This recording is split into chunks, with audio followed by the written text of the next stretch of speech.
Hi everybody, this is Asha Brown from We Are Diabetes. Today I want to discuss the topic that everyone has to inevitably deal with at some point during their recovery process from whatever type of eating disorder they're working on recovering from, along with the dual diagnosis of type 1 diabetes. And that topic is, what are the next steps that you take after you have a slip or a mini relapse?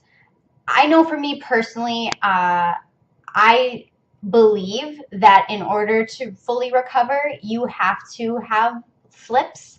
And I define a slip as a meal gone awry, or perhaps you are not taking that full dose of intended insulin that you had committed to in recovery, and you just couldn't do it for that certain evening or that certain lunch or meal.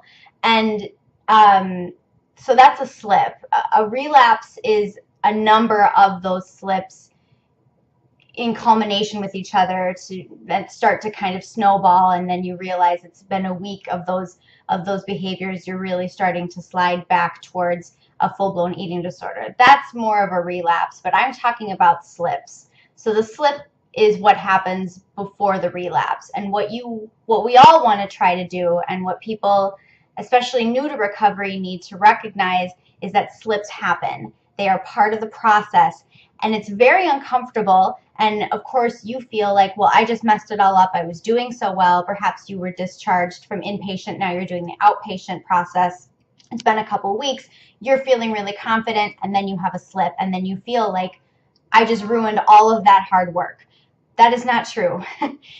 I know that because I've been there, and I had many slips, and they were so frustrating because every time I worked my way back up of forgiving myself and moving on from one of those slips, another one would happen in a different type of circumstance. And unfortunately, we have to have these challenges in order to learn and grow and figure out how we avoid those slips in the same situation in the future.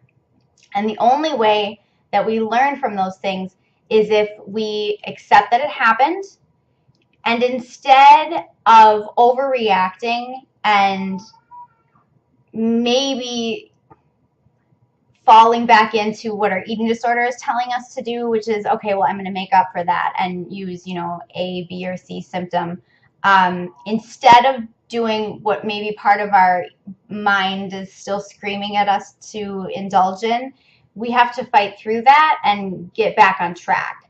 And how do you do that when you're incredibly uncomfortable, you're freaking out because you had a slip, you feel bloated and gross, angry, disappointed, all of those things? The last thing you want to do is treat yourself well after that, because with an eating disorder, we have low self-esteem, we don't believe we can do anything, and we feel like we just failed completely. So I understand and recognize all of that, and it was absolutely the most difficult thing for me the morning after a slip or a binge to wake up and start taking care of myself. But it was also the most empowering choice, because as soon as I recognized that I could just move forward, and yes, my mind was freaking out the day after because I knew I had messed up, or I messed up my my perfect track record of that week. It was very challenging to accept that and then still do the right thing. So I wrote a couple things down that I really want people to keep in mind the next time they have a slip. Doing the next best thing after you realize, okay, I messed up, oh my God, I feel terrible. The next best thing could be, well, usually take your insulin, get back on track, take your bolus. If you're really, really, really high and it's been a recent slip and you can't bring yourself to take the amount of insulin that you know is probably what's going to bring you back down to a regular level, then take half. I am not a doctor. I'm not giving you medical advice. I'm giving you advice based on what advice was given to me and what advice that I would be giving to myself if I'd been in that situation. Obviously, if you feel like you're moving into diabetic ketoacidosis, you need to get to a hospital. It doesn't matter what else is going on. You need to take care of yourself right away. But if you're like many of the people who are flirting with keeping those blood sugars quite high, you're not in DKA range, you're not feeling those symptoms, but you are purposely keeping your blood sugars high, and you know that's just going to set you up for that same awful cycle, take some insulin, get back on track. If you can't take all of it, take some of it, commit to taking even more for the next meal.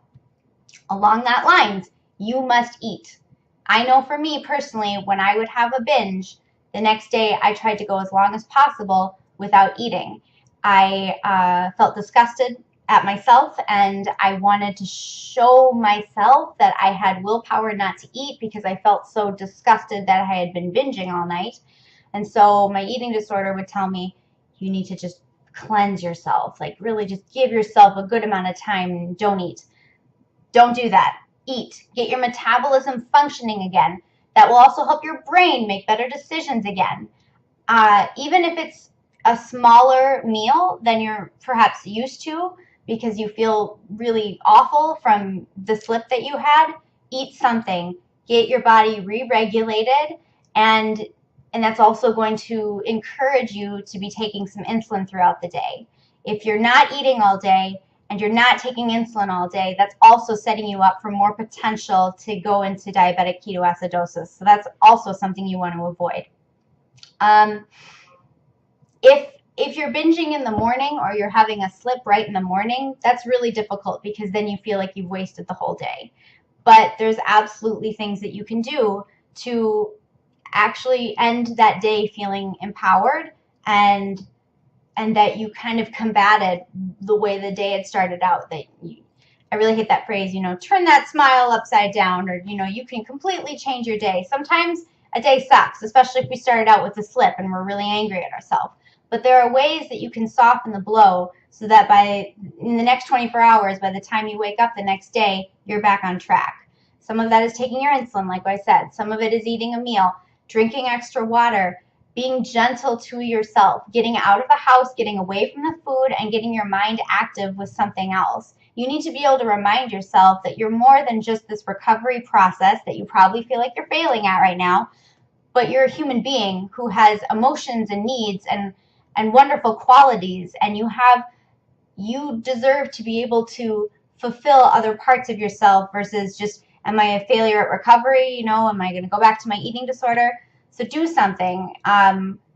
Go to a museum and walk around. If you know that you're going to be tempted in your own home or the environment where you had that binge, get out of that zone. Go somewhere else for a few hours.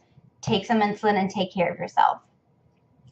Along with this entire concept of how to take care of yourself, what to do after you've had a slip, it's really important that we're continuously keeping our expectations in check about recovery, because sometimes when people are in recovery, especially for a long time, they can forget what that struggle is really like the first year or two.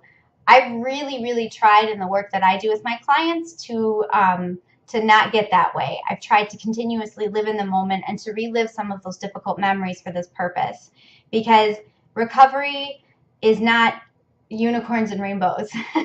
and it's not a lot of smiling and freedom at first. It's a lot of tears and uncomfortable moments and feeling like you just want to rip your skin off. Really, I mean, it's awful.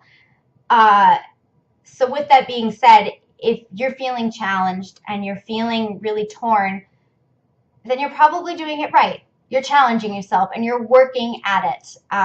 If you're constantly choosing the safe option and you're not able to push yourself to be a little uncomfortable once in a while, then you're probably a little stagnant in your recovery. And I'm not judging that at all. I'm just saying that I recognize how hard this is. It is not an easy thing to pick yourself up off the floor after having a slip and feeling like a disappointment to yourself and move forward and do good, gentle, kind things to yourself. It goes against everything that our eating disorder is telling us. But if you can challenge that, and if you can make choices that are kind of combating what your eating disorder is telling you to do, you are empowering yourself in a way that is going to move you forward in very strong directions in your recovery. And so let me just finish this again by reiterating that we really do need to have these experiences, and we need to have these slips in order to figure out how we are relating to food and our emotions at certain times. So we can learn from these, and they can be tools. And once we've had a situation happen, a slip, or even a relapse, a small relapse, or maybe a huge relapse, we've figured out, okay, so when this starts happening and I feel this way, this is what I'm tempted to do. So you can find ways to avoid those actions and those reactions in the future. It's the only way that we grow.